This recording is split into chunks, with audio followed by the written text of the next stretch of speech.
ভালোবাসার এরকম আরো অনেক গল্প পেতে এক্ষুনি সাবস্ক্রাইব করুন আমাদের চ্যানেলটিকে এবং পাশে থাকা বেল আইকনটি প্রেস করে দিন। ধন্যবাদ। Stay with us. চোখ মেলে তাকিয়েই আবির দেখতে পায় মাথার উপরে ধীর গতিতে সিলিং ফ্যান ঘুরছে। হালকা ঠান্ডা লাগছে আবিরের। আবির বুঝতে পারে রুমে কেবলমাত্র সিলিং ফ্যান নয়, সাথে এসিও আছে। আবির বিছানা থেকে ওঠার চেষ্টা করলো।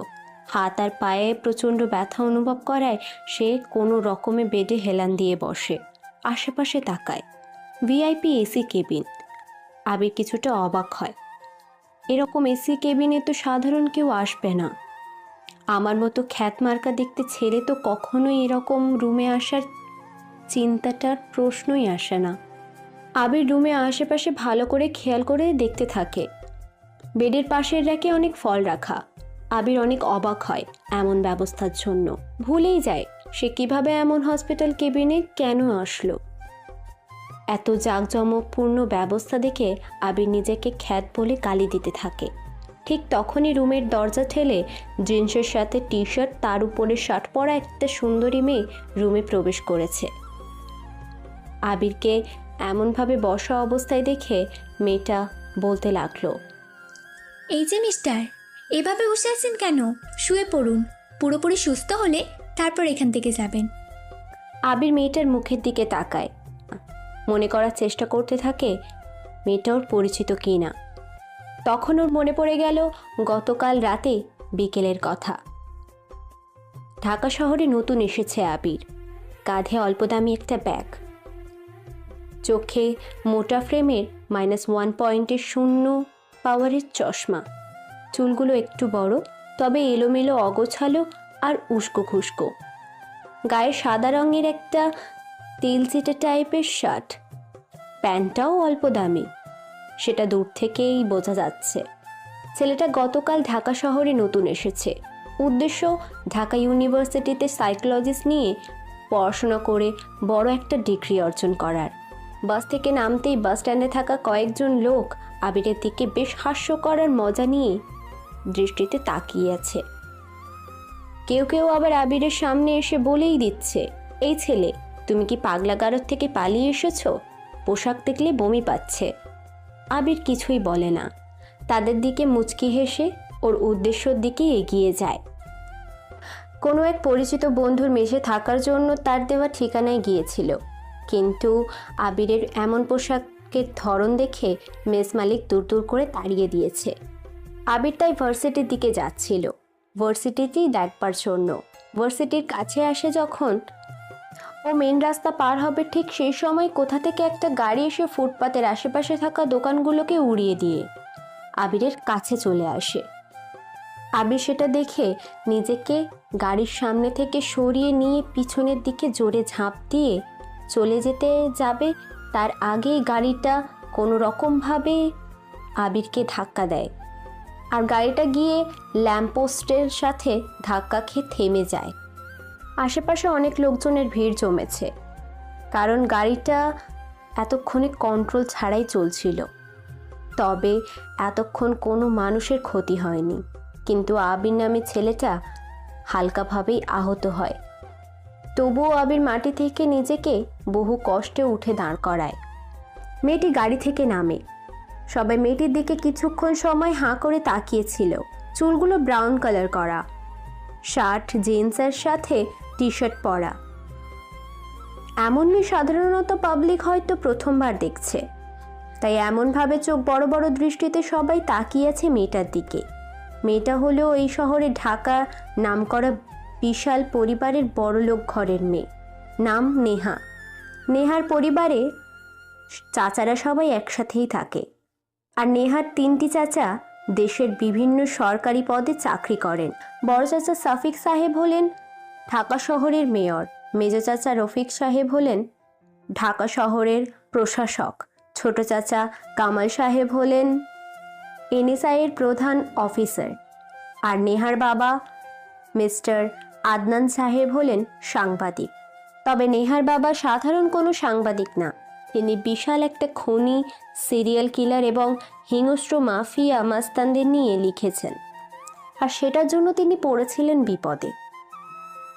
কারণ আদনান সাহেব নিজেই ওই মাস্তান the king of Mustan world নিলয়কে পক্ষ নিয়ে লিখেছিলেন, আর সেটার জন্য ওনাকে জরিমানা দিতে হয়।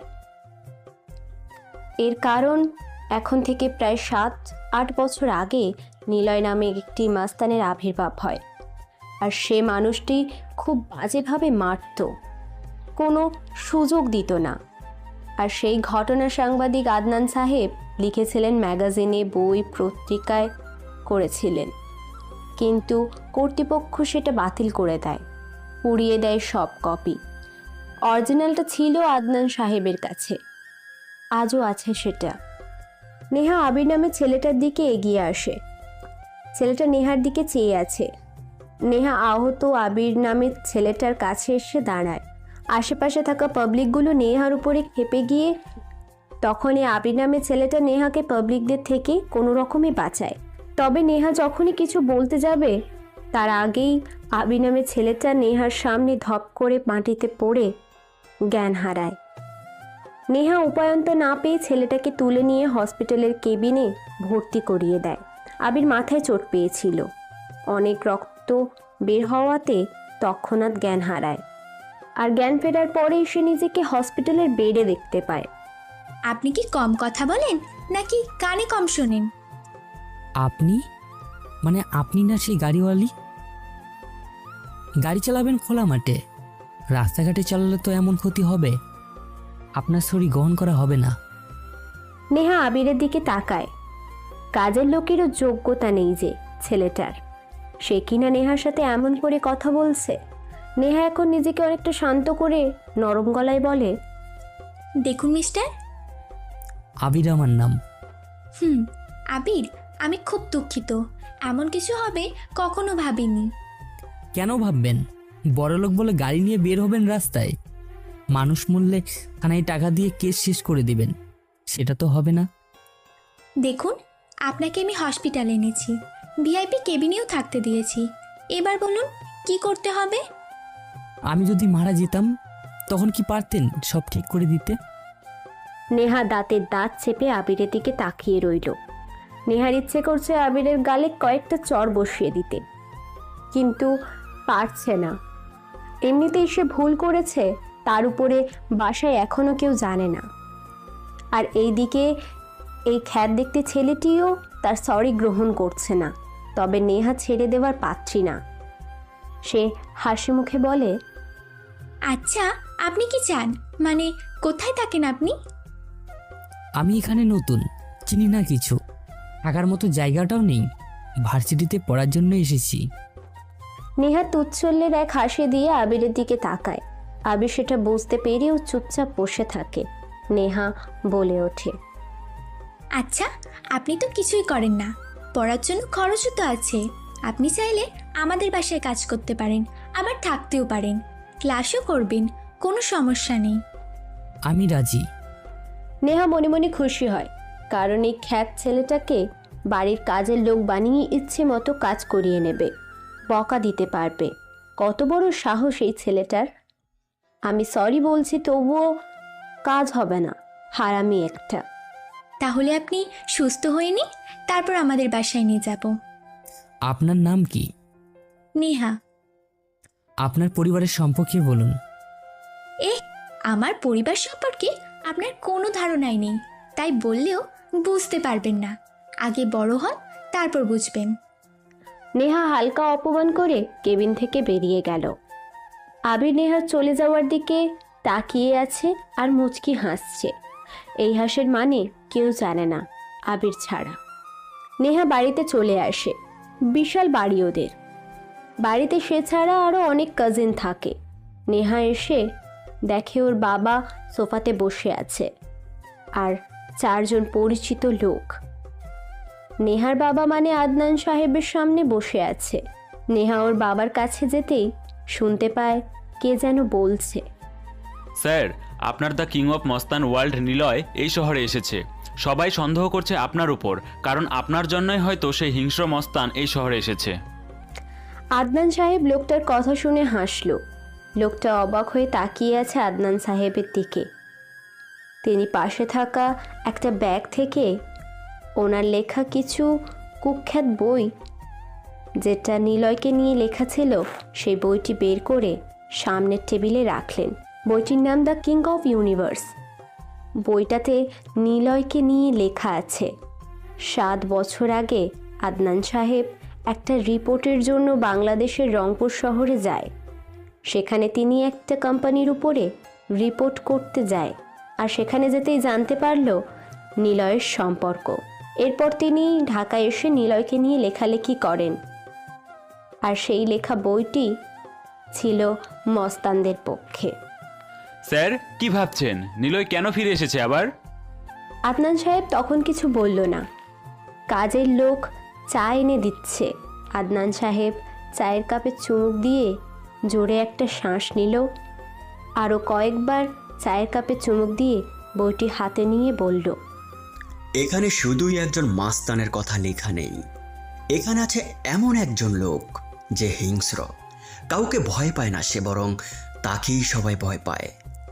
সে একাই একটা বীর যোদ্ধা, কাউকে মাফ চাওয়ার সুযোগ দেয় না, আর না কখনো সে কারো কাছে মাপ চায়।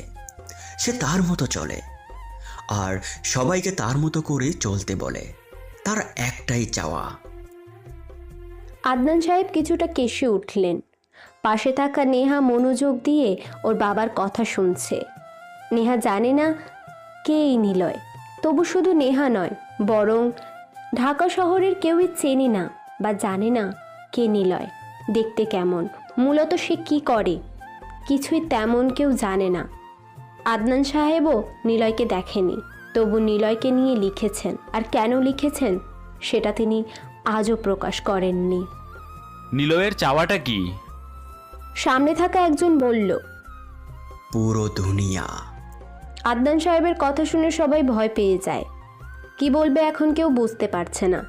আদনান সাহেব শব্দ করে হাসলেন। কেউ একজন আমতা আমতা করে প্রশ্ন করল, মানে? जो गैंग लेकर आता है वो भी गैंगस्टर होता है, लेकिन जो अकेले आता है वो रॉक स्टार निलय। আদনান সাহেব বসা থেকে উঠে দাঁড়ালেন, আর কিছু না বলেই সে চলে যায় নিজের ঘরে। অপরিচিত লোকেরা আদনান সাহেবের চলে যাওয়ার দিকে তাকিয়ে আছে। নেহা জানতে চায় তারা কে। আমরা ক্রাইম ব্রাঞ্চ থেকে এসেছি। কততম ব্যাচ? 37। Junior person. কথাটা বলেই নেহা মুচকি হাসল। নেহার এমন হাসির রহস্যজনক অনেক কিছুই আছে। কেন নেহা হাসলো সেটা কেবলমাত্র নেহাই জানে। নেহা ওর বাবার রুমে যায়। আদনান সাহেব তার মেয়েকে দেখে বলে, কিছু বলবি? বাবা, নতুন একটা কাজের লোক আসবে, আর তাকে আমার জন্যই আনবো। মানে সে কেবল আমার অর্ডার মতোই চলবে। তোর প্রয়োজন হলে নিয়ে আয়। ওকে।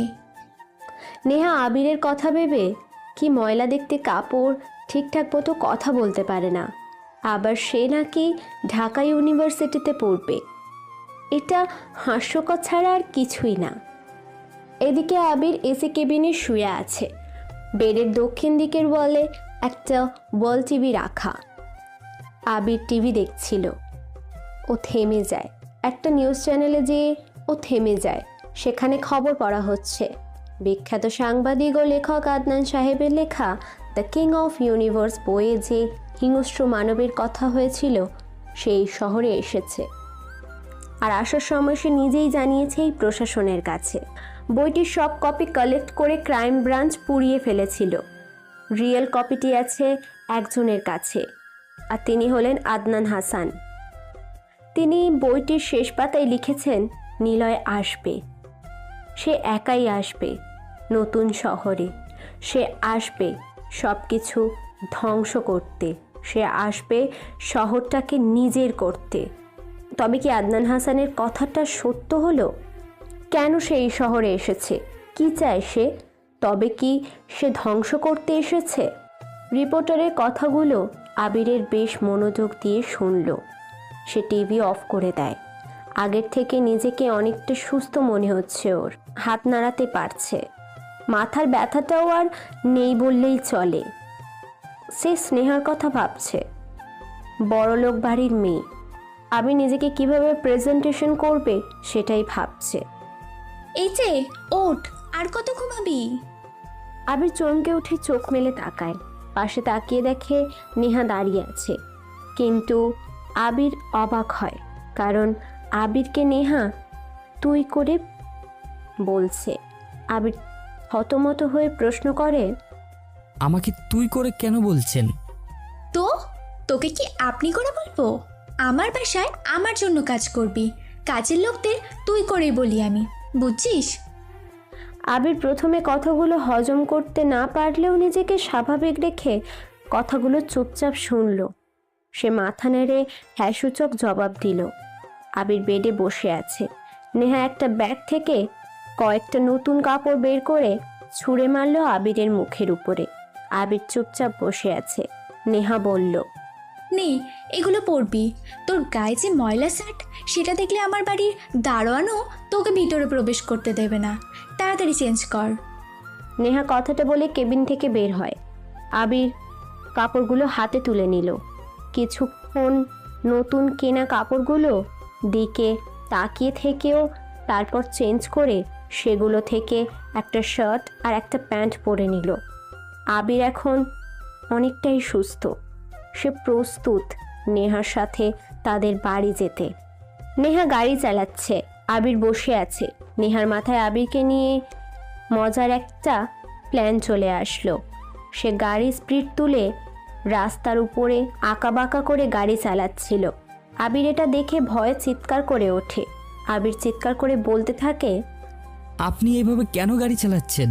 আমার অনেক ভয় হচ্ছে। চুপ থাক, 2 টাকার বেতনের ছেলে। আমার ইচ্ছা, আমি যেভাবে খুশি গাড়ি চালাবো, তুই সবটা সহ্য করবি। দেখুন নেহা, নেহা ম্যাম বল, ভুলে যাস না তুই আমার চাকর আর আমার কাজের লোক। নেহা এইভাবেই গাড়ি চালাতে থাকে। একটা সময় আবিরকে নিয়ে সে বাড়ি পৌঁছায়। নেহা জানে আবির কখনোই গাড়ি চালাতে পারবে না। পারবেই কি করে? সে কখনো গাড়িতে উঠেছে কিনা সন্দেহ। আবির গাড়ি থেকে নামে। নেহা ভিতর থেকে বলে, এই ছেলে, আমার গাড়ির দরজা খুলে দে, আমি বের হব। জি আচ্ছা। নেহা গাড়ি থেকে বের হয়। আবিরকে দেখে বলে, শোন, তোকে মাসে 20,000 টাকার বেতন দেবো, চলবে তো? হুম। জানি তো, কখনো একসাথে 20,000 টাকা চোখে দেখেছিস? আর তোর ফোন নাম্বার দে, আমি ফোন দিলেই তুই চলে আসবি। 1 মিনিট, 20,000 টাকা চোখেই দেখিসনি তো ফোন থাকবে কি করে তোর কাছে? নে ধর, আমার কাছে এমনিতেই অনেকগুলো ফোন পড়ে আছে। কথাটা বলেই নেহা ব্যাগ থেকে একটা ফোন বের করে নিচে ফেলে দেয়। আবিরকে ইশারা করে নিচে থেকে তুলতে বলে। আবির চুপচাপ হয়ে ফোনটা তুলতে যাবে, তখনই নেহা আরও সামনে এসে পা দিয়ে এগিয়ে দেয় ফোনটা কাছাকাছি। নেহা আরও একটা ফোন বের করে সাথে সাথে কয়েকটা ছবি তুলে রাখে। আবির সোজা হয়ে দাঁড়ায়। গেটের দিকে তাকা, দারোয়ানের দিকে দেখ, তোর থেকে দারোয়ানের পোশাকের দাম অনেক বেশি, শালা গাওয়া খ্যাত। নেহা, নেহা সাথে সাথে আবিরের গালে চড় বসিয়ে দেয়। আবির গালে হাত দিয়ে দাঁড়িয়ে থাকে। মনে মনে বলে, সে কোথায় যেতে চেয়েছিল আর কোথায় এসে পড়ল। তবে ভালোই হয়েছে, মাসিক বেতন আর থাকা খাওয়া তো হবে, এটাই বা আর কম কিসের। নেহা চড় দিয়ে বলে, চটটা মেরেছি আমাকে নাম ধরে ডাকার জন্য, আগে ম্যাম বলবি, বুঝছিস? জি ম্যাম। আয় আমার সাথে। ম্যাম, একটা অনুরোধ রাখবেন? আসতে না আসতেই অমনি মিনতি শুরু। কি কি অনুরোধ বল। ভার্সিটিতে যেতে দিবেন, তবে সেখানে সবার সামনে আমি যে আপনার বাড়ির কাজের লোক সেটা বুঝতে দিবেন না, প্লিজ। ও এইটা, আচ্ছা ঠিক আছে। এমনিতেই যদি ভার্সিটিতে গিয়ে তোর সাথে কথা বলি তাহলে আমারই লেভেল কমে যাবে, লোকজন হাসাহাসি করবে। এর থেকে ভালো তুই তোর মতোই থাকবি আর আমি আমার মতো। আচ্ছা ম্যাম। নেহা আগে আর আবির পিছনে হাঁটছে। বিশাল বাড়িতে প্রবেশ করে আবির। বাড়িতে সবাই তখনই খাবার খেতে বসেছে। নেহার সাথে নতুন ইয়াং দেখতে ছেলেটাকে দেখে সবাই প্রশ্ন করে, কে ও? আমার কাজের লোক, সে আমার জন্যই কাজ করবে বাড়িতে, গ্রাম থেকে এসেছে, তাই নিয়ে এলাম। উপস্থিত থাকা ছেলে মেয়ে সবাই আবিরকে দেখে হাসাহাসি করছে। নেহার কাজিন মিথিলা তো বলেই ফেলেছে, এই চান্দু এখানে থাকবে? ইয়া, কি দেখতে লাগছে। আবির মাথা নিচু করে নেয়। নেহা ওদের সাথে হাসাহাসিতে যোগ দেয়। নেহা মনে মনে বলে, আমার সরি গ্রহণ করবি না তুই, তাই না? দেখ এবার কেমন লাগে। আবিরকে একটা পিচ্চি মেয়ে রুম দেখিয়ে দেয়। পিচ্চি মেয়েটা দেখতে বেশ মিষ্টি, তবে নেহাদের বাড়িতে কাজ করে। আবির যখনই ওর ঘরের দিকে যাবে ঠিক তখনই টিভিতে দেখতে পায় সকালে সেই সাংবাদিক মানে নেহার আব্বুর ছবি দেখছিল আবির। সেই ব্যক্তি মিডিয়ার সামনে এসে কি যেন বলছে। নিলয় এই শহরে আসবে। আমি কিভাবে জানবো সে কোথায়? কেন আপনারা প্রশ্ন করছেন? আমি তো কেবল নিলয়ের সম্পর্কে লিখেছিলাম যে কিনা একটা কোম্পানির মালিকের থেকে ক্ষমতা কেড়ে নিতে সেই কোম্পানিকে ধ্বংস করে। এর কারণ নিলয় চায় ক্ষমতা। নিলয় কারো অর্ডার শুনতে চায় না, সে চায় তার অর্ডার সবাই মানুক। এই জন্য সে ক্ষমতা আর দুনিয়া চাওয়ার জন্য মানুষকে মেরেছে। আশা করি আপনারা আর আমাকে উল্টাপাল্টা প্রশ্ন করবেন না প্লিজ। মিডিয়া থেকে আদনান সাহেব চলে আসলেন। খাবার টেবিলে নেহার বড় চাচা সাফিক সাহেব বললেন, নিলয় তাহলে এখন কোথায়? সামিয়া নামে একটা মেয়ে প্রশ্ন করল। সাফিক সাহেব থামলেন। তিনি আর জানালেন না, কারণ সব কিছু জানে নেহার আব্বু আদনান সাহেব। আবির কথাগুলো দাঁড়িয়ে দাঁড়িয়ে শুনছিল। নেহা এটা খেয়াল করে, আবিরকে অপমান করে বলে, এই ক্যাবলাকান্ত, এসব কি শুনিস তুই? বুঝিস এসব? যা ঘরে যা। আবারও সবাই হাসতে থাকে। আবির পিচ্চি মেয়েটার সাথে নিজের ঘরে আসলো। ব্যাগটা বিছানার উপরে রেখে রুমের চারিপাশে দেখছে। পিচ্চি মেয়েটা বলে, ভাইজান, এভাবে কি দেখতেছেন?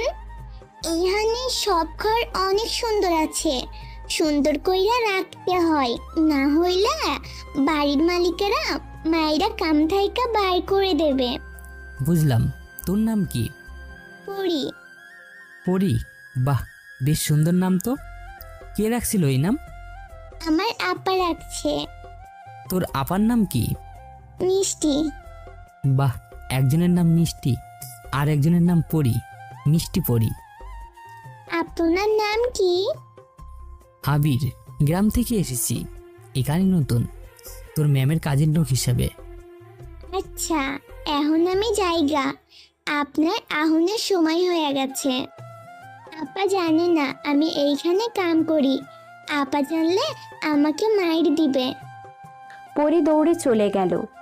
আবির পরি চলে যাওয়া দেখে তাকিয়ে আছে। পরি এই বাড়িতে কাজ করে, অথচ ওর আপা জানে না। এটা কিভাবে সম্ভব? কি করে ওর আপা? জানতে হবে। আবির মনে মনে কথাগুলো বলে আবির বিছানায় বসে এক এক করে ব্যাগ থেকে বইগুলো আর কাপড়গুলো বের করতে থাকে। শক্ত একটা জিনিসের উপরে হাত আটকে যায় আবিরের। এটা আবিরের প্রিয় জিনিস, সেটা আর ব্যাগ থেকে বের করেনি। কাপড়গুলো আর ব্যাগটা দিয়ে সেটাকে ঢেকে নিল, চেন আটকে দিল। ব্যাগটা বিছানার উপরে রেখে দিয়ে বাহিরে বের হয়। ততক্ষণে সবার খাবার খাওয়া শেষ। সোফাতে সবাই বসে আছে। সামিয়া, নেহা, মাহি, হৃদয়, সুজন আর শিপন। হৃদয় সবার থেকে একটু বয়সে বড়। আবিরকে দেখেও ডাক দেয়, এই ফকিন্নি, এইদিকে আয়। জি ভাই। আমার কাঁধে খুব ব্যথা করছে, একটু টিপে দে। আবির নেহার দিকে তাকায়।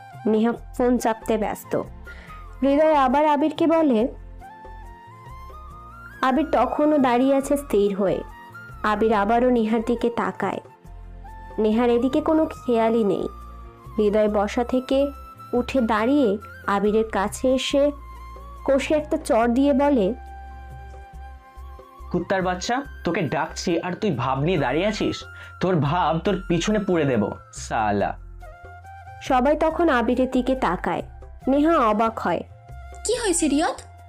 হারামিকে ডাকছি, বলছে আমার কাঁধে ব্যথা করছে, একটু টিপে দে। শালা এভাবেই দাঁড়িয়ে আছে, কথাও বলছে না।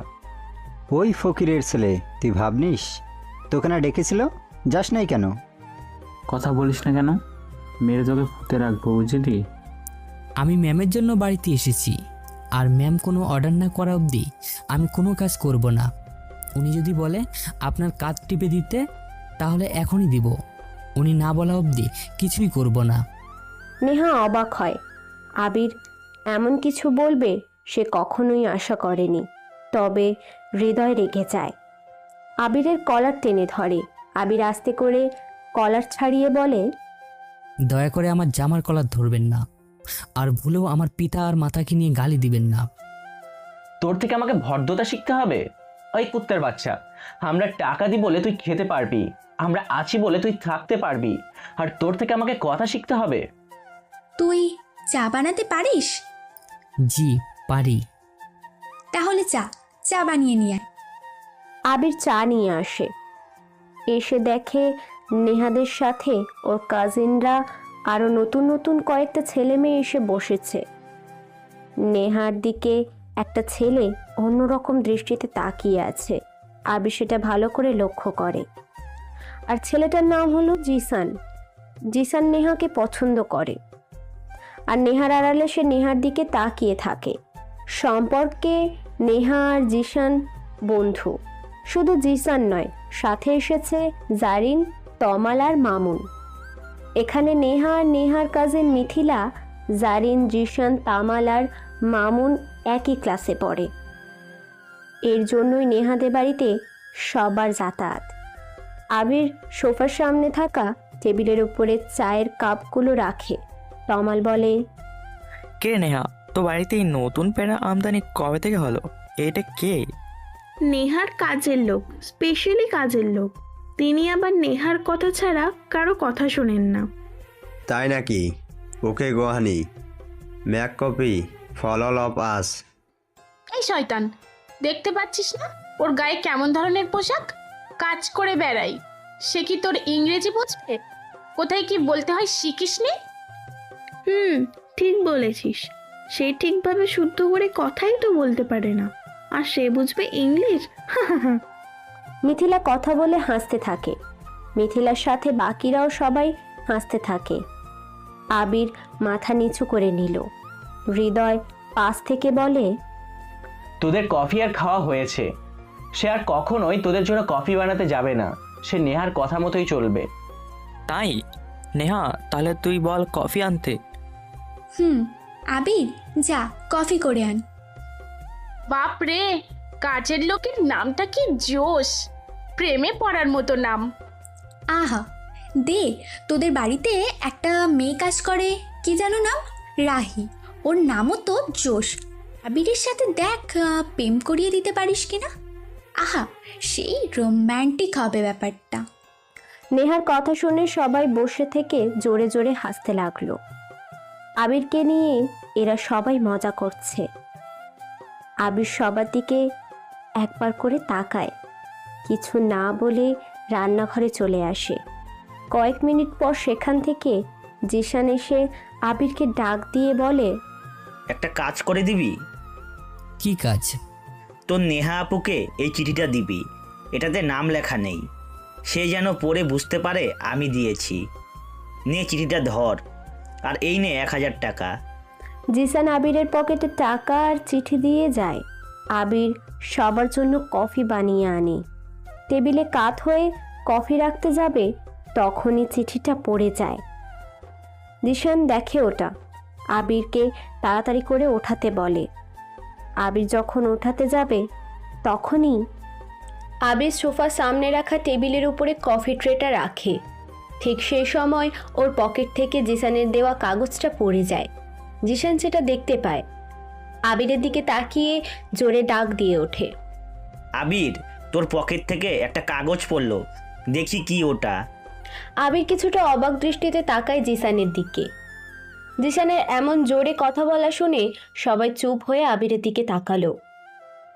সবাই দেখলো আবিরের হাতে একটা সাদা কাগজ। আবির মাথা নিচু করে নিল। জিসান বলল, কি হলো? কাগজটা দে দেখি, কিসের কাগজ? তোর পকেট থেকে পড়লো। আবির সবার দিকে একবার করে তাকায়। আবিরের দিকে কৌতূহলী দৃষ্টিতে চেয়ে আছে। আবির বলে, এটা কাগজ। সেই তো জানি, কিন্তু কিসের কাগজ? আমি জানি না। তাহলে ওভাবে কেন দাঁড়িয়ে আছিস? দেখা কিসের কাগজ। আসলে আমাকে কই দেখা তো কাগজে কি আছে, দে আমার কাছে।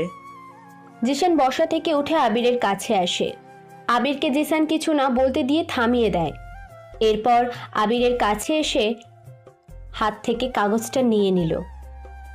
আবির পাশে দাঁড়িয়ে জিসান কাগজের ভাঁজ খুলল।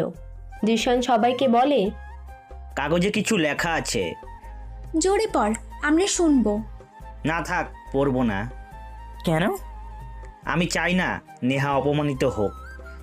মানে কিসের অপমান? আবিরের দিকে একটু ঘুরে তাকায় জিসান।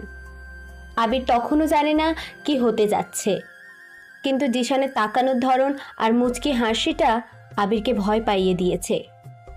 আবিরের দিক থেকে চোখ সরিয়ে নিয়ে জিসান বলল, কিসের অপমান? সামান্য একটা কাজের ছেলে তোকে ভালোবাসি বলুক, সেটা কি অপমান নয়? সামান্য একটা কাজের ছেলে তোকে কাগজে লিখে প্রপোজ করুক, এটা কি অপমান না?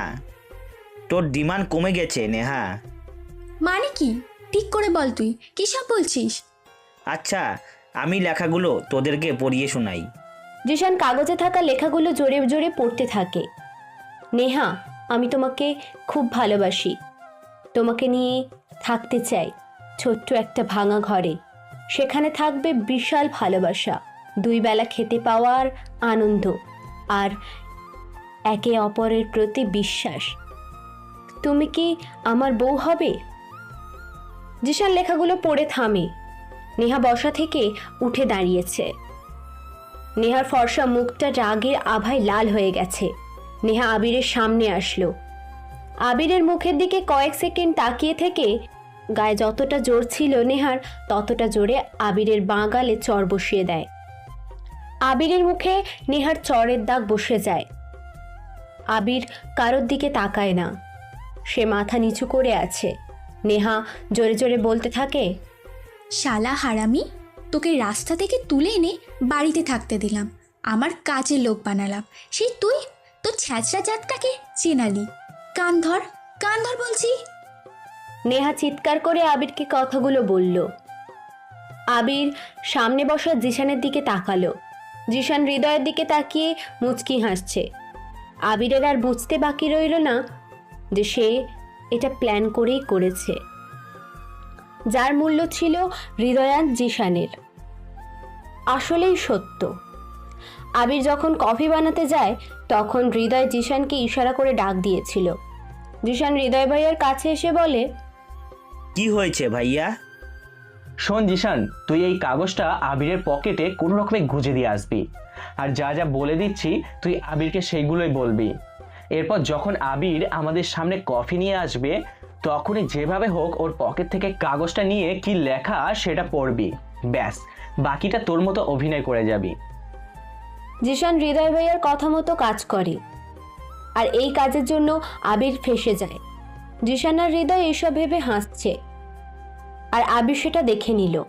নেহা আবিরের গালে আরেকটা চড় দিতে যাবে, তার আগেই নেহা নিজেই থেমে গেল। নেহা হাত নামিয়ে বলে, তোর মতো একটা ছোট লোক ছেলের গায়ে হাত দিতেও আমার বমি আসছে। আমার সামনে থেকে চলে যা, না হলে তোকে আমি কি করব আমি নিজেই জানি না। নেহা, তোর কাজের লোক তোকে প্রপোজ করছে, রাজি হয়ে যা ভাই, তুইও কাজ করবি ওর সাথে। সুখের সংসার তোদের, আহা, ভাবতেই খুশি খুশি লাগছে। তোরা থামবি নাকি তোদেরকেও বেরিয়ে যেতে বলবো? ওই কুত্তা, সামনে থেকে যা বলছি, দূর হ চোখের সামনে থেকে। নেহার কথাগুলো শুনে আবির আর দাঁড়ালো না। নিজের রুমে এসে দরজা আটকে দিয়ে বিছানায় বসে গালে একটা হাত দিল। গালের এক পাশটা ব্যথা হয়ে গেছে, এত জোরে চড় মেরেছে যে আঙুলগুলো দাগ বসে গেছে। গালে হাত দিয়ে সে রুমে থাকা আয়নাটার দিকে তাকায়। তখনই দরজায় কড়া নাড়ার শব্দ শুনে আবির দরজা খুলে দিল। তাকিয়ে দেখে পিচ্চি মেয়ে পড়ি এসে দাঁড়িয়ে আছে। হাতে কিছু একটা আছে। দেখি ভাইজান, সামনে থাইকা সইরা যান আর বিছানায় যাইয়া বইসা পড়েন। আমার হাতে গরম ভাত আছে, কাপড়ে বাঁধা। এইটার ছ্যাঁকা আপনার গালে দিলে আপনার এখনই ঠিক হইয়া যাইবেন। পরীর এমন কেয়ারিং কথা শুনে আবির অবাক হয়, তবে কোনো কথা বলে না। আবির বিছানায় এসে বসে। পরী আবিরের গালে গরম ভাপের ছ্যাঁক দিতে থাকে। আবির বলে, তুই না বাড়িতে যাবি কইলি, তোর আপা আসছে? আপা এখনো আসে নাই, আর আমার বাড়ি বেশি দূরও না, 5 মিনিট লাগে দৌড়ে যাইতে। আপা কখন আইব কোনো গ্যারান্টি নাই। সে আইসা বিছানায় শুইয়া ঘুমাইয়া যায়, আমি ডাইকা খাবার দিই। তোর আপু কি করে? জানি না তো ভাইজান, কখনো খুব সকালে চলে যায়, বাড়িতে আসে দুপুরের দিকা, আবার যাই সন্ধ্যায় আসে, আবার একটু রাত হইলা চইলা যায়, শেষ রাতে বাসায় আসে। তোর বাড়িতে আর কে কে থাকে? আমি, আপা আর মা থাকি। মা তো বিছানায় পড়ে আছে, বুকে কি জানি হয়েছে। ডাক্তার কইছে মেলা টাকা লাগলো, ভালো হইব না। তবে বাঁচানোর লাইগা প্রতিদিন মেলা টাইকার ওষুধ আনতে হইব। ও, বাড়িতে তুই সব কাজ করিস? হ, আপা আইসা শুইয়া থাকে, মুখটা সব সময় কেমন খাইরাপ কইরা রাখে, দেখলে মায়া হয়। তোর আপা এখানে আসে না? না, আপা এইখানে 1 বছর ধরে আসে না। আমারে নেহা ম্যাম আনছিল, এরপর আপা কয়েকদিন দেখা করতে আসছিল। তারপর একদিন আমি দেখি আপা এইখান থেকে কাঁদতে কাঁদতে বের হইয়া যাইতেছে, আর গায়ের কাপড়গুলো এলোমেলো আর ছেঁড়া ছিল। আপা অনেক কাঁদছিল, জিজ্ঞাসা করেছিলাম কি হয়েছে, আপা কোনো কথা বলেনি। সেই থেকে আমার লগে তেমন কথাই বলে না। আবির আয়নার ভিতরে তাকায়।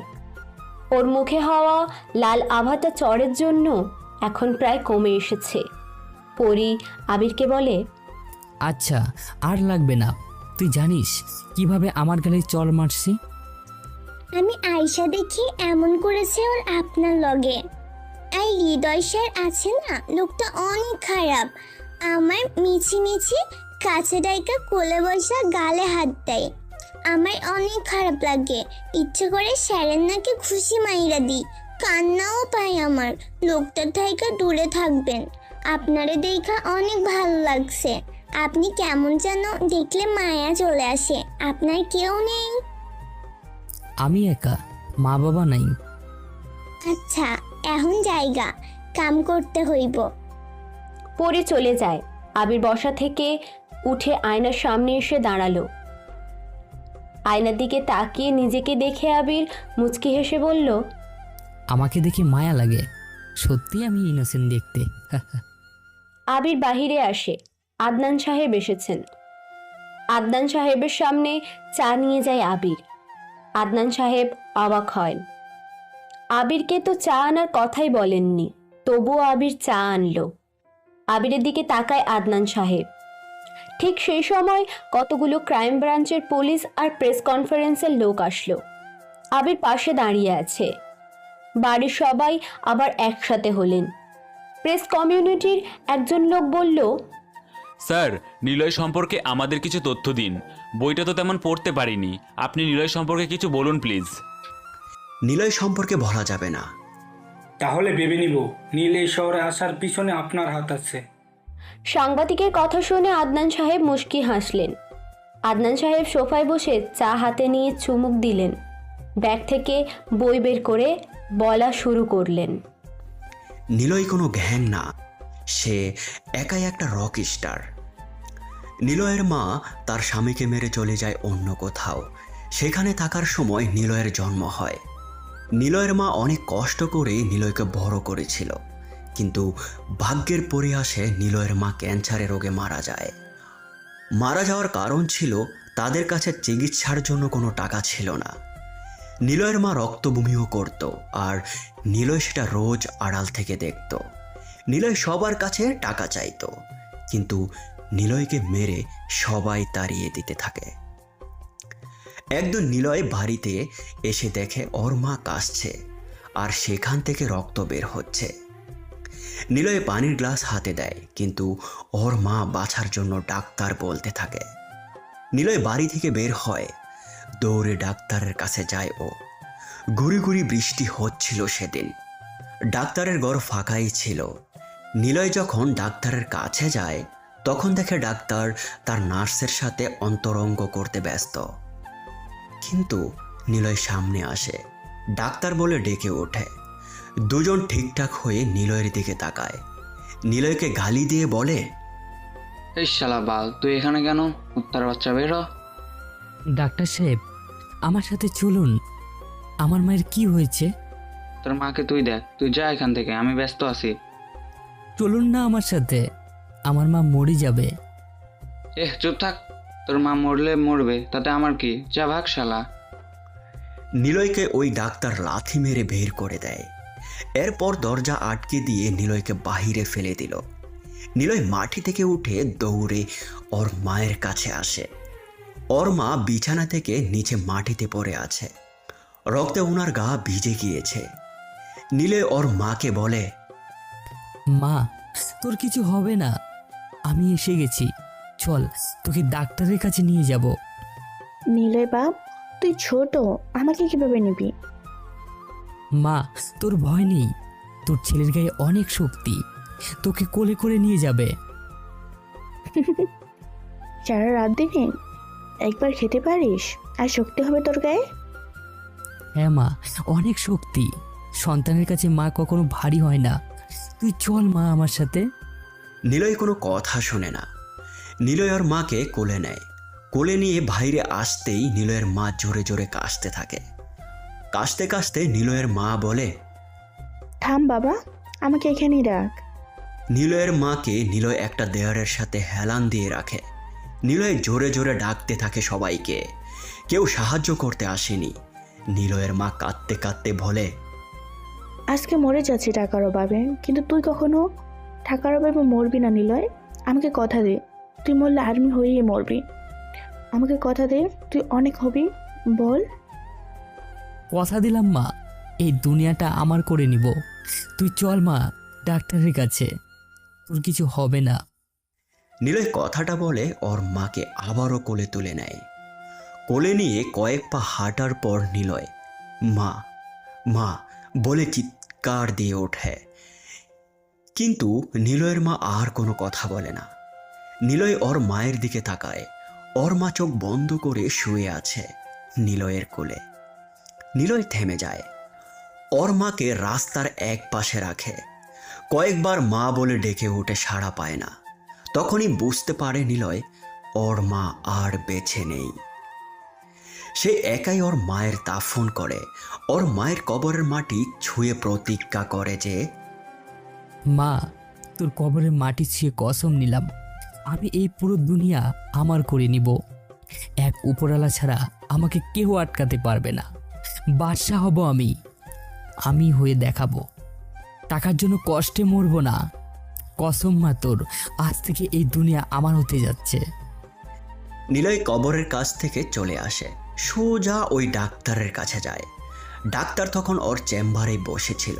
নিলয়কে দেখে ডাক্তার বলে, এ বাল, তুই এখানে কেন? বেটার ছেলে, যা এখান থেকে, আমি টাকা ছাড়া কাউকে দেখি না। নিলয় কোনো কথা বলে না। ওর কোমর থেকে ছোট্ট একটি হ্যান্ড ছড়িয়েছিল। নিলয় ধীর পায়ে ডাক্তারের দিকে এগিয়ে যায়। ডাক্তার নিলয়কে আরও গালি দিতে থাকে।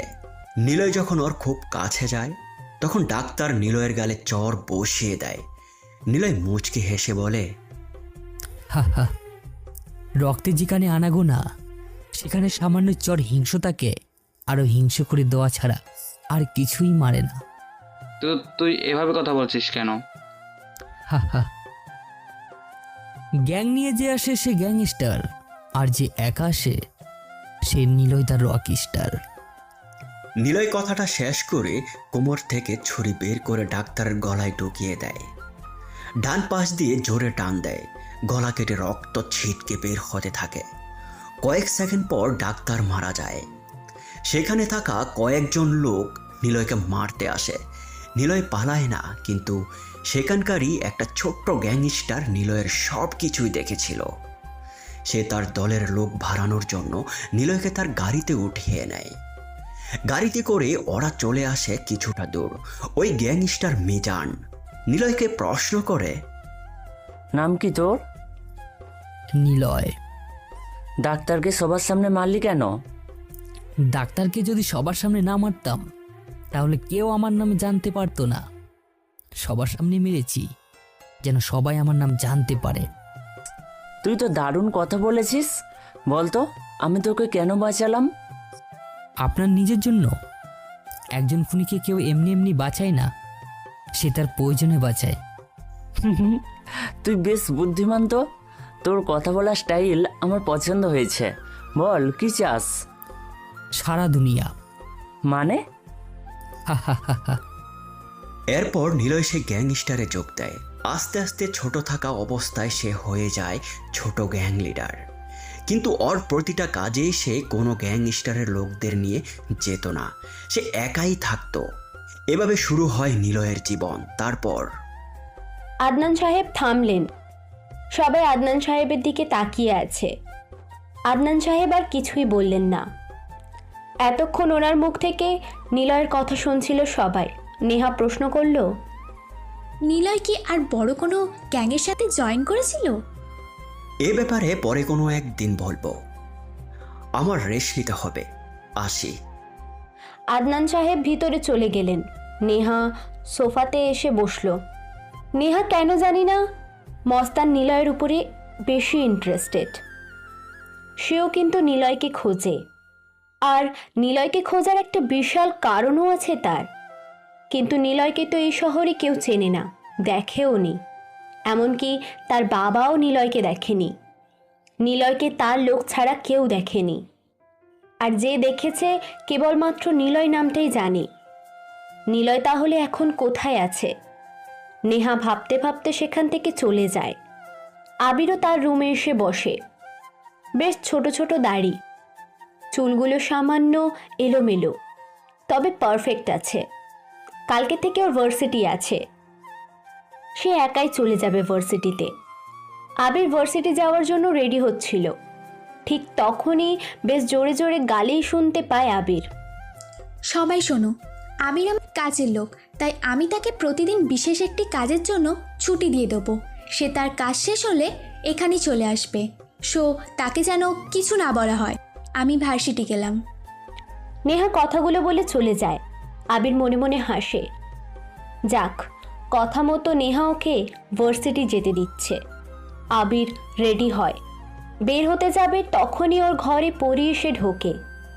পিচ্ছি মেয়েটার দিকে তাকিয়ে আবির খেয়াল করে পরির মুখটা অনেকটা শুকনো, গালে চড়ের দাগ আছে।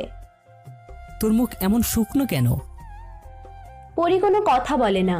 সে আবিরের বিছানায় গিয়ে বসে। পিচ্চিটা নিচের দিকে তাকিয়ে বলল, ভাইজান, আপা অনেক অসুস্থ। কি হয়েছে? জানি না, আজকে মেলা রাত কইরা যখন বাসায় আসছে দেখলাম একটা গাড়ি থাইকা আপাকে বাড়ির সামনে ফেলাইয়া দিয়ে গেছে। মিষ্টি আপা সেইখানেই পইরা ছিল। আমি যাইয়া তাকে বাড়ি আনি। ওর নাকি সারা গায়ে ব্যথা। আপার কাছে একটা ব্যাগও ছিল, ব্যাগে অনেক টাকা দেখেছিলাম। ইচ্ছে করছিল টাকাটা একটু হাতে নেই, কিন্তু আমার মা কইছে আমার আপার থাইকা যেন টাকা না নিই, তাই হাত দিই না। আপা এখন অসুস্থ হইয়া বিছানায় পইরা আছে। ও, তোর মুখে দাগ কেন? হৃদয় সাই করেছে। সকালে আমারে ডাকছিল, ওনার ঘরে চা দিয়ে আইতেছে, আমারে ডাকে। আমি যাইয়া দেখা আমারে এসে চর মারে। রাগে সারা গায়ের লোম দাঁড়িয়ে যায় আবিরের। পায়ের উপরে হাত দিয়ে কয়েকবার কিল দিল আস্তে করে। আবির পরির দিকে তাকায়। পরি কাঁদছে না, তবে মন খারাপ করে বসে আছে। আবির পরিকে বলে, চিন্তা করিস না, হৃদয়কে একদিন আমি আর তুই মিলে অনেক মারবো। ওর সাথে তুমি পারবে? পারবো না কেন? উনি অনেক খারাপ লোক, তুমি তো ভালো লোক। আমাকে তোর ভালো লোক মনে হয়? হ্যাঁ, অনেক ভালো লোক তুমি, আর খারাপদের সাথে ভালো লোকেরা পারে না। আবির হাসতে থাকে। আবারও নিজে আয়নার সামনে দেখতে শুরু করলো। মনে মনে প্রশ্ন করে নিজেকেই, আমি কি দেখতে আসলে ভালো মানুষ? কি জানি। কাঁধে পুরনো ছোট ব্যাগ, চোখে চশমা, ফুল হাতা শার্ট, তবে শার্টের হাতার কাপড় সব খুলে দেওয়া, কালো একটা প্যান্টের সাথে ফিতে স্যান্ডেল। ভদ্র ছেলেদের মতো ধীর পায়ে মাথা নিচু করে হেঁটে যাচ্ছে আবির। ভার্সিটিতে সে এর আগে কখনো আসেনি। হাঁটছে আর মাঝে মধ্যে সে চারিপাশে তাকাচ্ছে। নিজেকে কেমন যেন এলিয়েন মনে হচ্ছে ওর কাছে। সবার গায়ে আধুনিক পোশাক, সবাই অনেক স্মার্ট। কেউ কেউ ভার্সিটির মধ্যে স্টাইল দিয়ে সিগারেট খাচ্ছে, আবার কেউ বা মেয়েদের সাথে বেশ ঘনিষ্ঠভাবে আড্ডা দিচ্ছে। আবির হাঁটতে থাকে। হঠাৎ অনুভব করে ওর গায়ে কাগজের ডলা পাকিয়ে কে যেন সেটা গায়ের দিকে ছুঁড়ে মারছে। আবির পিছনের দিকে তাকায়, দেখে জিসান, তাওমাল, মামুন সহ আরও 2 জন, মোট 5 জন ছেলে দাঁড়িয়ে আছে আর কাগজ ছুঁড়ে মারছে জিসান, তমাল আর মামুন। আবির ওদের থেকে চোখ সরিয়ে সামনে ঘুরে চলে আসতে যাবে, তখনই ডাক দেয় জিসান, ওই চাকর এদিকে আয়। আবির দাঁড়িয়ে পড়ে। জিসান নাম ধরে ডাক দেয়। আবির সেদিকে যেতেই জিসান বলে, কিরে চান্দু, 2 বেলা খাস কাজ করে, কিন্তু তোর বডি অ্যাটিটিউড বাদশা রাজাদের মতো কেন? ভাই দেখেন, আমার সাথে আপনার কোনো শত্রুতা নেই, তাহলে কেন আমার সাথে এমন করছেন? জিসান আবিরের গালে চড় বসিয়ে দিল। আবির জিসানের মুখের দিকে তাকায়। জিসান বলল, নে চর মারছি, এবার তো আমরা তোর শত্রু তাই না? শোন ভাই, এখানে এই ভার্সিটিতে এমন কেউ নেই যে এই জিসানের কথা মতো ওঠে না বসে না, সবাই আমার কথা শোনে। আমি এই ভার্সিটির নেতা, বাদশা, the power of my dad, MLA আমার বাপ। কালকে নেহাদের বাড়িতে আমার কথা শুনিসনি? যদিও নেহা বলেছে তোকে সবার সামনে যেন কিছু না বলি, মানে ভার্সিটিতে যেন কিছু না বলা হয়। সমস্যা নাই, কিছু বলবো না। একটা কাজ করে দে, এই যে একটা মেয়ে যাচ্ছে, ভার্সিটির প্রিন্সিপালের মেয়ে, এর পিছনে যে জোরে থাবা দিবি, যা। আবির দাঁড়িয়ে থাকে। একবার আস্তে ধীরে হাঁটতে যাওয়া 4টে মেয়ের দিকে তাকালো আবির। জিসান এসে আবিরের শার্টের কলার টেনে ধরে। আবির জিসানের হাত ধরে বলে, ভাই একটা অনুরোধ, আমার কলার ধরবেন না, আমাকে প্লিজ আমার মতো থাকতে দিন। এহে, এটা তো নেহার বাড়ি না, বুঝলি? এখানে আমার কথা শোনে সবাই, আমার কথা অনুযায়ী চলে। দেখতে চাস? ওই রামসাগর, এদিকে আয়। একটা চিকনা গোছের ছেলেকে ডাক দেয় জিসান। ছেলেটা জিসানের সামনে আসে। জিসানের দিকে ভাতৃত্বের দৃষ্টিতে তাকায়। ছেলেটাকে বলে, নাম কি তোর? অভি। কোন ইয়ারে পড়িস? First year. আমাকে চিনিস? আপনার নাম জিসান, ভার্সিটির কমিটির নেতা আপনি? গুড, প্যান্ট খোল। আচ্ছা। অভিনামে ছেলেটি আচ্ছা বলে জিসানের দিকে এগিয়ে যেতে জিসানের প্যান্ট খুলে যায়। তখনই জিসান অভির গালে চড় দিয়ে বলে, সালামা, তোকে আমার প্যান্ট খুলতে বলেছি, তোরটা খোল। অভি আর কিছু বলল না, প্যান্ট খুলতে শুরু করে দিয়েছে। জিসান থামিয়ে বলে, যা এখান থেকে। অভি তাড়াতাড়ি সেখান থেকে দৌড়ে চলে যায়।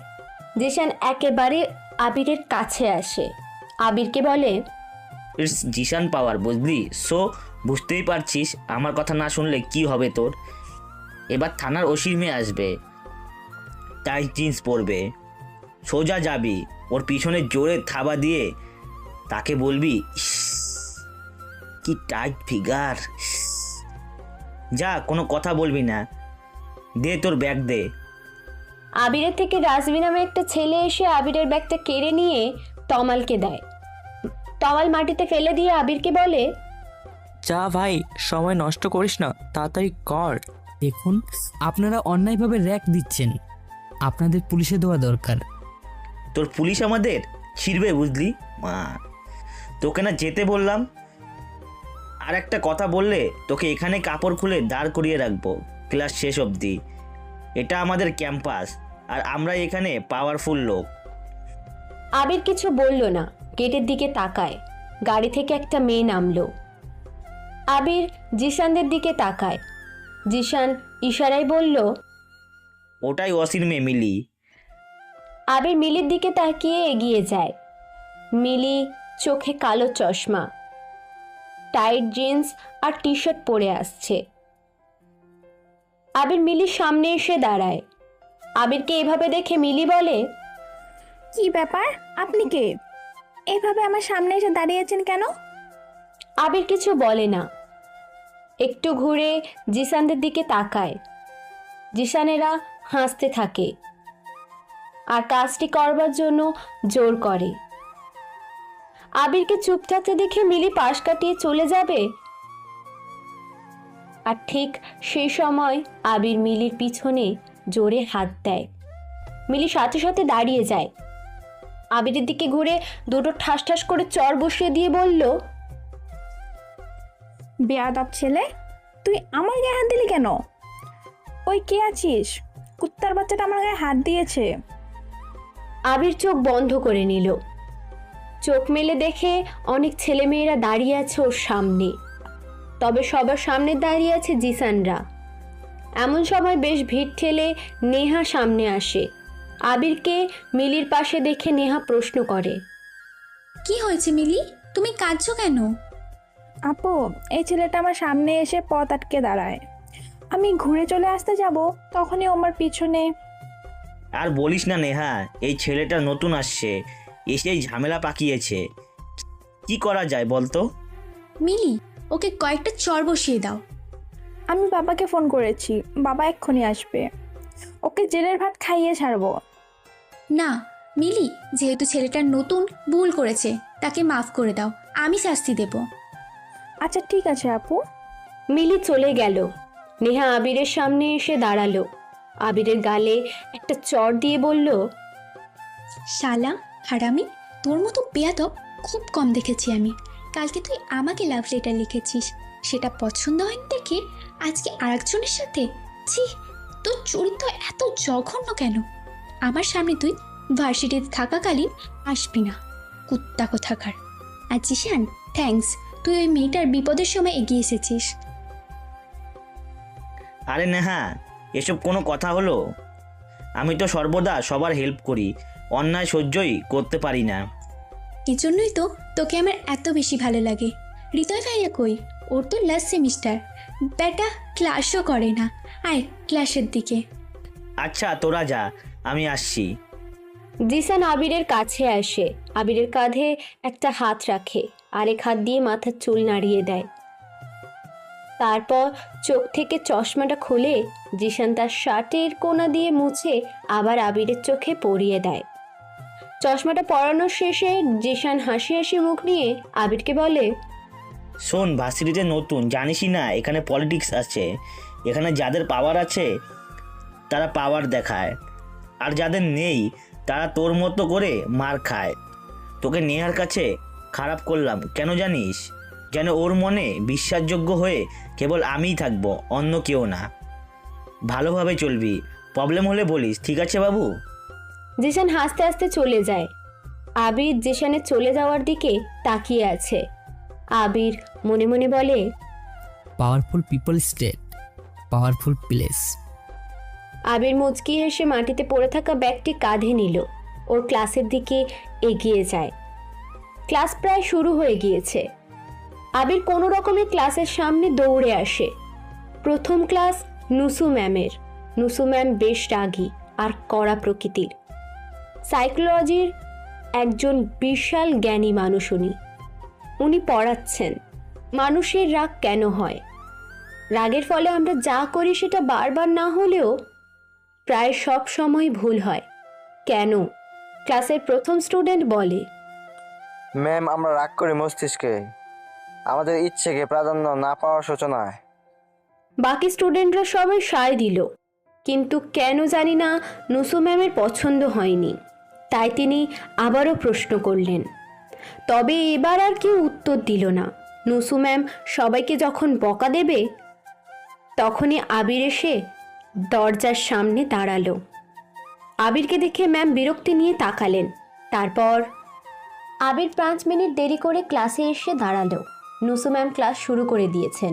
উনি প্রশ্ন করে মানুষের রাগ কেন হয়, রাগের ফলে আমরা যা করি সেটা বারবার না হলেও প্রায় সময় ভুল হয় কেন। প্রশ্নের তেমন যৌক্তিক জবাব কেউ দিতে পারেনি।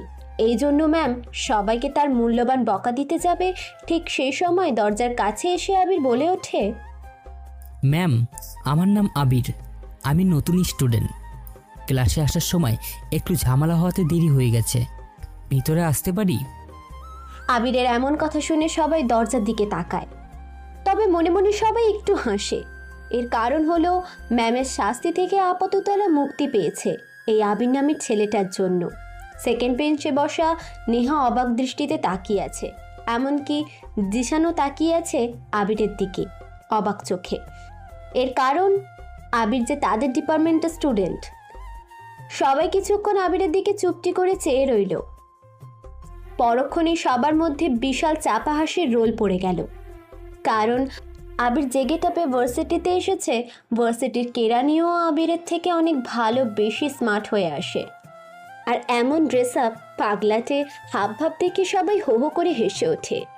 ম্যাম চিৎকার করে সবাইকে থামিয়ে বলে, আবিরের দিকে ম্যাম তীক্ষ্ণ দৃষ্টিতে তাকায়। আবির ভয়ে হালকা মাথা নিচু করে নিল। তোমার এমন ড্রেস আপ কেন? আর কি কোনো পোশাক নেই? শার্টের হাতায় ময়লা, প্যান্টের একপাশে ধুলো, আর জুতার অবস্থাটা তো বেশ খারাপ। চুলগুলো এমন করে রাখছো কেন? বনগরুর মতো হয়ে ক্লাসে আসছো তুমি? আসলে ম্যাম আমার আর কোনো ভালো পোশাক নেই। এইটাই তোমার ভালো পোশাক? এই ছেলে, জানো তোমার এই ভালো পোশাক দেখে বমি চলে আসার মতো অবস্থা, পুরো ডিসকাস্টিং। ভিতরে আসতে পারো, তবে আগে আমার বোর্ডের লেখা প্রশ্নের উত্তর দাও, আর যদি পারো তবে ভিতরে এসে সবার শেষ বেঞ্চে যেয়ে বসবে। সবাই আবারও হাসতে থাকে। আবির কিছুক্ষণ চুপ হয়ে দাঁড়িয়ে রইল। ম্যাম অনেক বিরক্তি হয়ে আবিরকে কিছু বলতে যাবে, তখনই আবির বলে ওঠে, ম্যাম মানুষ মাত্রই পরিবর্তনশীল।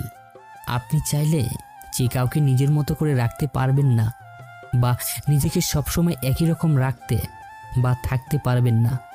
ঘড়ির কাঁটার মতো প্রতিটা মানুষ পরিবর্তন হতে থাকে, আর এই পরিবর্তনের ধারা মানুষের মস্তিষ্কে আলাদা আলাদা ভাব প্রেজেন্টেশন করে। সময়ের সাথে সাথে আপনার মধ্যে রাগ, ভালোবাসা, অভিমান, ইমোশন, অনেক আবেগ তৈরি হয়। আর সবচাইতে যেটা তৈরি হয় তা হলো চাহিদা। মানুষ যতই পরিবর্তন হবে, মানুষের চাহিদাও তত বেশি পরিবর্তন হতে থাকবে।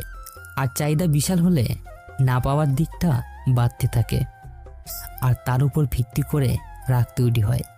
রাগ মূলত প্রকাশ পায় প্রিয় মানুষদের উপর। কেউ জানলেও আমি ঠিকই বুঝতে পেরেছি, আপনি যতটা রাগ, হিংসতা প্রকাশ করেন আপনার স্টুডেন্টের উপর, তার থেকে বেশি আপনি তাদেরকেই ভালোবাসেন। কারণ ভালোবাসার মানুষদের উপরেই তো রাগ প্রকাশ করা যায়। আবিরের কথা শুনে ম্যাম বড় বড় চোখ করে তাকালেন। কেউ ধারণাও করেনি আবির এমন করে উত্তর দেবে। বিশেষ করে ম্যামের আবিরের এমন কথা শুনে অনেক ভালো লাগছে। আবিরের দিকে তিনি এবারে বেশ স্বচ্ছন্দের দৃষ্টিতে তাকালেন। আবির মাথা নিচু করে আবিরকে বলে, ভিতরে আসো। আবির আর বাইরে দাঁড়ায় না, কারোর দিকে না তাকিয়ে সোজা সবার শেষ বেঞ্চে গিয়ে বসে। ব্যাগটা বেঞ্চে রাখতেই দেখে বসার জায়গাটা অনেক ধুলো, কারণ এটাই শেষ বেঞ্চ, এখানে কেউ বসে না। আবির ব্যাগ দিয়ে ধুলোগুলো পরিষ্কার করে নিল। বেঞ্চে বসে আবির সামনের দিকে তাকালো, দেখে নেহা ওর দিকে তাকিয়ে আছে। জিসানও তাকিয়ে আছে আবিরের দিকে। জিসানের মাথায় শয়তানি একটা বুদ্ধি আসে। সে কোনো রকমে জানে না আবিরকে সহ্য করতে পারছে না। আবিরের দেখতে খ্যাত হলেও আবিরের মধ্যে অন্যরকম একটা অ্যাটিটিউড আছে, যা জিসান বুঝতেও পারে না, আন্দাজও করতে পারছে না কিছুই। ক্লাসে সবাই মনোযোগ দিয়ে নুসু ম্যামের লেকচার শুনছেন, আর নুসু ম্যাম সবাইকে ইংরেজিতে লেকচার দিচ্ছেন। আবির জানালার দিকে তাকিয়ে বাইরের দৃষ্টি দেখছে। দুটো ছাগলের বাচ্চা ক্যাম্পাসের একদম শেষ প্রান্তে দৌড়াচ্ছে। একে অপরের পিঠে ওঠার চেষ্টা করছে, আর একজন করে সেখান থেকে দৌড়ে সরে যাচ্ছে। আবির এসব দেখে মুচকি মুচকি হাসতে থাকে, আর ওর দিকে ম্যাম। আবিরের এমন অকারণের হাসিটা চোখ এড়ায় না। তিনি জোরে আবিরকে ডাক দেন, ওই ময়লার ডাস্টবিন আবির। ম্যামের কথা শুনে ক্লাসে থাকা বাকি সবাই জোরে জোরে হেসে উঠল। ম্যামও হাসতে থাকেন। আবির তাড়াতাড়ি বসা থেকে উঠে দাঁড়ায়। আবির ভীতু দৃষ্টিতে ম্যামের দিকে তাকায়। ম্যাম রাগী চোখে আবিরের দিকে তাকিয়ে বলল, এই তুমি আমার লেকচার না শুনে বাইরে কি দেখছিলে? ম্যাম, ছাগলছানা খেলা দেখছিলাম। কি মানে কি? আমার লেকচার কতটা গুরুত্বপূর্ণ তুমি জানো? আমার লেকচার শোনার জন্য স্টুডেন্টরা ক্লাস মিস করে না, আর সেই তুমি কিনা আমার লেকচারের সময় অমনোযোগী। ম্যাম, আমি যদি অমনোযোগী না হতাম তবে আমার দিকে আপনি কখনো খেয়াল করতেন না। ম্যাম চোখ বড় বড় করে আবিরের দিকে তাকালেন।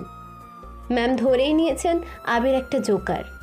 সে কেবল মানুষকে হাসাতেই এখানে এসেছে, কারণ প্রতিটা কথা আর কাজে হাসি ছাড়া আর কিছুই নেই। ম্যাম আবিরকে বলে, ম্যাম সরি, আসলে আমি ইংরেজি বুঝি না, তাই যতই মনোযোগ দিই না কোনো ক্লাসে আমি কিছুই বুঝতে পারবো না। এই জন্যে বাইরে তাকিয়েছিলাম, যদি বাংলাতে বোঝাতেন অনেক বেশি ভালো হতো। শ্যাট আপ বেয়াদব ছেলে, এখানে থাকা প্রতিটা স্টুডেন্টই ইংরেজি জানে। তোমার মতো গাইয়া মার্কা ছেলে ইংরেজি জানে না? ফাজিল কোথাকার। যাও ক্লাস থেকে বের হও। ক্লাসের সামনে কান ধরে দাঁড়িয়ে থাকো। ভার্সিটিতে পড়া ছেলে, সে নাকি ইংরেজি জানে না, কান ধরে দাঁড়িয়ে থাকতো লজ্জা করবে না? যাও রুম থেকে বের হও। আবির ক্লাস থেকে বের হয়। ক্লাসের সামনে সে কান ধরে দাঁড়ায়। অনেক ছেলেমেয়েরা বেশ কয়েক বছর পর এমন দৃশ্য ইউনিভার্সিটিতে দেখতে পেল। সবাই হাসছে, আবির সেটা বুঝতে পারছে না। আবিরের কোনো অপমান বোধও নেই, সে এটা বরং বেশি এনজয় করছে। ওইদিকে আদনান সাহেবকে ডাকা হয়েছে ক্রাইম ব্রাঞ্চে। 3 জন পুলিশ এসে বসে আছে আদনান সাহেবের সামনে। আদনান সাহেব চায়ে চুমুক দিলেন। ক্রাইম ব্রাঞ্চের একজন সিনিয়র পুলিশ আদনান সাহেবকে প্রশ্ন করলেন, নিলয় ছোট থেকে গ্যাংয়ে জয়েন করার পর কি হয়েছিল, এরপর বলুন। আদনান সাহেব তার বইয়ে সবটাই লিখেছেন, কিন্তু কর্তৃপক্ষ বইয়ের লেখা দেখে সব ব্যান্ড করে দিয়েছে। একটাই মূল কপি ছিল আদনান সাহেবের কাছে, আর তিনি সব সততা সংগ্রহ করেছেন নিলয়ের এলাকা থেকে। কিন্তু আদনান সাহেব নিলয়কে দেখেননি। আদনান সাহেব বলতে শুরু করলেন, নিলয়ের একটাই ইচ্ছে ছিল সে আমির হবে, আর তাই নিলয় কোনো ছোটোখাটো আমিরকে কখনো মারত না। এর একটাই কথা ছিল, পাওয়ারফুল পিপল স্টাই পাওয়ারফুল প্লেস। তাই নিলয়ের রুলস হলো সে এমন এমন জায়গাতে যাবে যেখানে অনেক বেশি ক্ষমতা সম্পন্ন লোকজন থাকে, আর সে তাদেরকে মেরে সেখানকার ক্ষমতা আর টাকা নেওয়াটাই টার্গেট করে। আদনান সাহেব, আপনি নিলয়ের ব্যাপার বলতে অনেক দূর চলে গেছেন। প্রথম থেকে বলুন। সে ডাক্তারকে খুন করে ছোট্ট একটা গ্যাংয়ে প্রবেশ করে, এরপর কি হয়েছিল? কয়েকজন অফিসার প্রশ্ন করল। আদনান সাহেব চা খেলেন, অফিসারদের দিকে তাকিয়ে নিলেন একবার, বেঞ্চের উপরে দুহাত দিয়ে একটু ঝুঁকে আরাম করে বসে নিলেন। মনে মনে নিলয়ের কথা ভাবছেন তিনি। আবার বলা শুরু করলেন, নিলয় সেখানে ছোট্ট একটি গ্যাং তৈরি করে। নিলয়ের মতো সেখানে আরও বাচ্চারা ছিল। সেই বাচ্চাদের লিডার হয়ে যায় নিলয়, আর ওর সাথে থাকে মাসুম, সিয়াম আর অর্ক। নিলয় কোনো টাকা লুট করে এসে চেয়ারে বসতো, আর বাকিরা যখন ওকে ভাই বলে ডাকতো তখন সে শব্দ করে হেসে দিত।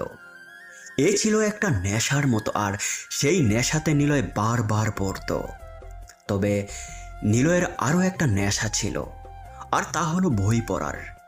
সে নিজ দায়িত্বে নিজেই পড়াশোনা করত এবং শিখত, তবে তা রাতের অন্ধকারে চুপি চুপি, কাউকে বুঝতেও দিত না সে পড়ত। কথায় আছে না, চেষ্টা করলে সবই হয়, চেষ্টা না করলে কিছুই হয় না। এজন্য নিলয় নিজেই পড়াশোনা করে নিজের মতো করে। একদিন নিলয়, মাসুম, সিয়াম আর অর্ক টাকা লুট করে নিজেদের রাস্তায় ফিরে আসে। এসে দেখে সেখানে অনেক ভিড়। এদের গ্যাংয়ের সব ছেলে বড় মানুষরা এক জায়গায় এসে দাঁড়িয়ে আছে। নিলয়েরা পিছনে এসে দাঁড়ায়। কিছুক্ষণ পর জানতে পারে এমপি সাহেব এসেছেন নিলয়কে যে বাঁচিয়েছিল, মানে মিজানের কাছে এসে এমপি মানিক। মানিক ছিল এমপি ও বড় গ্যাং লিডার। আর সেদিন বদলি হয়ে আসা নতুন পুলিশ অফিসার এমপিকে দৌড়ে নিয়ে যেতে চাইছিল। মানিক মিজানের কাছে আসে, মিজানকে বলে, এখানে থাকা এমন কেউ আছে যে ওই পুলিশটাকে মারতে পারবে? চারপাশে থাকা সব লোক চুপ হয়ে দাঁড়িয়ে থাকে, কেউ কোনো কথা বলছে না, মানে কারো সাহস নেই অফিসারকে মারবে। মানিক আবারও প্রশ্ন করে, তোদের মধ্যে কেউ নেই যে অফিসারকে মারতে পারবে? কেউ আছে? ইয়েস, আই অ্যাম, আমি আছি। সবার শেষে থাকা নিলয়ের হাত তুলে দাঁড়ায়। ওর সামনে থাকা সব লোক সরে যায়। মানিক নিলয়ের দিকে তাকালো। মানিকের সাথে থাকা লোকজন জোরে বলল, এই পিচ্ছি, তুই মারবি অফিসারকে? নিজে ঠিক মতো পিস্তল ধরতে পারিস তো? নিলয় ধীরে পায়ে হেঁটে হেঁটে মানিকের সামনে আসে। মানিকের সামনের টেবিলে একটা পিস্তল রাখা। নিলয় সেই পিস্তল তোলে, পিস্তলের উপর টান দিয়ে গুলি লুট করে। মানিকের সাথে থাকা লোকটার কপালে টার্গেট করে।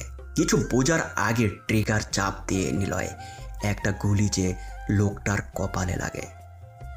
সে ছিটকে পড়ে যায়, যন্ত্রণায় কাতরাচ্ছে। নিলয় পিস্তলটি আগের জায়গায় রেখে দিয়ে বলে, পিস্তল কেবল ধরতে পারি না, চালাতেও পারি। মানিক আর মিজান বোকার মতো তাকিয়ে আছে নিলয়ের দিকে। মানিক ওর কাছে ডাকে, কাঁধে হাত দিয়ে বলে, তোকে দিয়ে কাজ হবে। পুরো শহর তোর কবজাতে চলে আসার গন্ধ পাচ্ছি আমি। নে পিস্তল, যা শালাকে মেরে দে, সাথে লোকজন নিয়ে যা। ए सर, नीलो के स्टाइल हो ना, पूरा हीरो का स्टाइल। मैं तो गैंगस्टर नहीं हो, बिकॉज वो जो गैंग लोग आता है वही गैंगस्टर, और जो एकला आता है वो जो नीलो द रॉक स्टार। हा हा। নিলয় মানিকের থেকে চলে আসে, তবে নিলয়ের সাথে মাসুম, সিয়াম আর অর্ক যায়, কারণ নিলয় তাদেরকে অফিসারের লোকেশন সম্পর্কে জানাবে। নিলয়কে মাসুম প্রশ্ন করে, ভাই পুলিশ কাকুকে ফাঁকা জায়গায় আনবে? না। কেন? মারতে কোনো অসুবিধা হবে না? পুলিশকে মারবো বাজারের মধ্যেই, সবার সামনে, কারণ সবাই দেখবে নিলয় কোনো পুলিশকে মারছে, আর তখন আমাকে সবাই ভয় পাবে। নিলয় সবার সামনে মারতে ভালোবাসে, একলা অন্ধকারে নয়। আদনান সাহেব থেমে যান, কাঁচতে থাকেন তিনি। অফিসারদের একজন দৌড়ে পানি নিয়ে এসে দেন আদনান সাহেবকে। আদনান সাহেব পানিটা খেয়ে জোরে জোরে শ্বাস নিতে থাকে। পুলিশরা সবাই এই রুমে এসে চারিপাশ ঘিরে রেখে নিলয়ের গল্প শুনছিল। আদনান সাহেব এতক্ষণ তা খেয়াল করেননি। ওইদিকে আবিরকে দেখে সবাই হাসছে। ম্যামের ক্লাস শেষ হয়। ম্যাম ক্লাস থেকে বের হয়, আবিরকে আরও কিছু বকা দিয়ে চলে যেতে বলে। আবির ব্যাগটা নিয়ে ক্যাম্পাসে এসে বসলো, চারিপাশে তাকাচ্ছে। এখনও তাকে দেখে সবাই হাসছে, তবুও ওর মাঝে কোনো অপমান বোধ নেই। তারপর আবির ক্যাম্পাসের একটা গাছের নিচে বসে আছে, চারিপাশে তাকায়ও। ওর ক্লাসের কয়েকটা ছেলে ও মেয়ে ওর দিকে তাকাচ্ছে আর হাসছে। আবিরের সেদিকে কোনো খেয়ালই নেই। আবির যখন বসা থেকে উঠতে যাবে, অনেকগুলো বাইক আর কালো রঙের একটা গাড়ি ভার্সিটিতে প্রবেশ করে। আবির সহ ভার্সিটির সবাই সেদিকে তাকিয়ে আছে। সবার কাছেই দামি বাইক, প্রতিটা বাইকে দুজন লোক। বাইকের সংখ্যা 10টা আর গাড়ির সংখ্যা 3টে। গাড়িগুলো একদম ক্যাম্পাসের মাঝখানে এসে থামলো। প্রথম গাড়ি থেকে সিকিউরিটি নামলো। ওরা এসে গাড়ির মাঝখানের দরজা খুলে নিল। রাষ্ট্রপতি গাড়ি থেকে নামছে, পিছনে মিডিয়ার লোক। তবে বাইকে থাকা লোকগুলো ওদের আটকে রাখছে। রাষ্ট্রপতির সাথে আরও দুজন লোক নামলো, একটা মেয়ে আর একটা ছেলে। ছেলে আর মেয়ের বয়সে প্রায় দুজনেরই সেম সেম। রাষ্ট্রপতি এসেছে, ভার্সিটির প্রিন্সিপাল, এমনকি কমিউনিটির সব লোকেরা এসে সামনে হাজির। আবির এসব দেখে মুচকি হাসলো, মনে মনে বলল, পাওয়ারফুল লোক বড় জায়গাতেও তো থাকে। প্রিন্সিপাল স্যার গাড়ির সামনে এসে দাঁড়ায়। রাষ্ট্রপতি সাকিব আহমেদ বলে, আসলে স্যার, আমি এসেছি আমার ছেলে মেয়েকে এখানে অ্যাডমিট করতে, তাই নিজেই চলে এলাম। রাষ্ট্রপতি সাকিব সাহেবের কথা শুনে প্রিন্সিপাল স্যার সদরে ওনার ছেলে ও মেয়েকে গ্রহণ করলেন। আবির সব কিছু দূরে বসেই দেখছে। ছেলেটার নাম জয় আর মেয়েটার নাম নিধি, দুজনেই বেশ স্টাইলিশ। প্রিন্সিপাল স্যারের কাছে সাকিব ওদেরকে দিয়ে চলে গেলেন। অবশ্যই যাওয়ার আগে একটা বাইক রেখে গেলেন। জয় আর নিধি স্যারের সাথে যেতে থাকে। আবির এগুলো দেখতে দেখতে সময় পার করে। ভার্সিটি থেকে বের হয় আবির, উদ্দেশ্য নেহাদের বাড়িতে। যদিও নেহা আগে চলে গিয়েছে, আবির রিক্সা ঠিক করে গন্তব্যে যেতে থাকে। আদনান সাহেব পানি খেয়ে নিলেন, জোরে কয়েকবার শ্বাস নিলেন তিনি। টিভিতে ওনার ইন্টারভিউ দেখানো হচ্ছে সরাসরি, সবাই নিলয়ের গল্প শুনছে। আদনান সাহেবকে প্রশ্ন করেন একজন পুলিশ, তারপর কি হলো? নিলয় সেই অফিসারকে গিয়ে মারতে চায়নি? আদনান সাহেব অফিসারের দিকে তাকান, মুচকি হাসি দিয়ে বুঝিয়ে দিলেন নিলয় যা বলে তাই করে। আদনান সাহেব বলতে লাগলেন, নিলয় কখনো তার কাজকে অসমাপ্ত রাখে না। হয় সে মারবে, না হয় মরবে, কারণ তার কাছে নিজের মরে যাওয়ার কোনো অপশন ছিল না। নিলয় বাজারে এসে পৌঁছায়, একাই ছিল ও। অফিসারের চেনা মুখ, নিলয় তাকে চিনে নিয়েছে। সে অফিসারের সামনে এসে দাঁড়ায়। অফিসার নিজে গাড়িতে উঠতে যাবে, নিলয় ওর গাড়ির সামনে এসে দাঁড়ালো। নিলয়কে দেখে অফিসার বলল, সামনে থেকে সর, দাঁড়িয়ে আছিস কেন? যা সর। নিলয় এভাবেই দাঁড়িয়ে থাকে। নিলয় মাথা নিচু করে দাঁড়ানোর ফলে ওর মাথার বড় বড় চুল মুখের উপর চোখগুলো ডেকে রাখে। অফিসার নিলয়ের সামনে আসতে থাকে আর বলে, পুলিশটি ওর কাছে আসে। হাতে থাকা লাঠি দিয়ে নিলয়কে মারতে যাবে, তখনই নিলয় কোমর থেকে পিস্তল বের করে পুলিশের বুকে পরপর 2টা গুলি করে। পিস্তল ফেলে সেখান থেকে দৌড়াতে থাকে। অফিসারের সাথে থাকা বাকি পুলিশগুলো নিলয়ের তাড়া করতে থাকে। নিলয়কে দৌড়াতে দেখে সিয়াম, মাসুম আর অর্ক নিলয়ের সাথে দৌড়ায়। কয়েকটা গলি পার হয়ে নিলয় দাঁড়ায়। অর্ক প্রশ্ন করে, তুমি দাঁড়ালে কেন? চলো বাইকা যাই। রকস্টার কখনো পালায় না, রকস্টারকে দেখে সবাই পালায়। আমি পালালে আমার কথা কেউ মনে রাখবে না, কেউ আমাকে ভয় পাবে না। তোরা যা, আমি ওখানে যাচ্ছি। এরপর নিলয় দৌড়ে সেখানে আসে, আর সাথে সাথেই পুলিশগুলো ওকে দৌড়ে নিয়ে চলে যায়।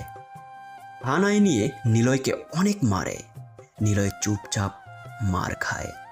বেশ কিছুক্ষণ পর এমপি মানিকের লোকজন এসে নিলয়কে ছাড়িয়ে নিয়ে যায়। আবির বাড়িতে প্রবেশ করে। ডাইনিং রুমের সোফাতে সবাই বসে নেহার বাবার ইন্টারভিউ শুনছে। সবার মনে প্রশ্ন একটাই, কে এই নিলয়? তাকে নিয়ে কেন পুরো দেশ মেতে আছে? কিন্তু কেউ কোনো উত্তর খুঁজে পাচ্ছে না। আবির ওর রুমের দিকে যাবে, তখনই হৃদয় ডাক দেয়, হেই, এইদিকে আয় আবির। আবির, তোর আসতে এত দেরি হলো কেন? জানিস না তুই আসার পর বাড়ির কোনো কাজের লোককে আমি নিজের কাজের জন্য ডাকি না?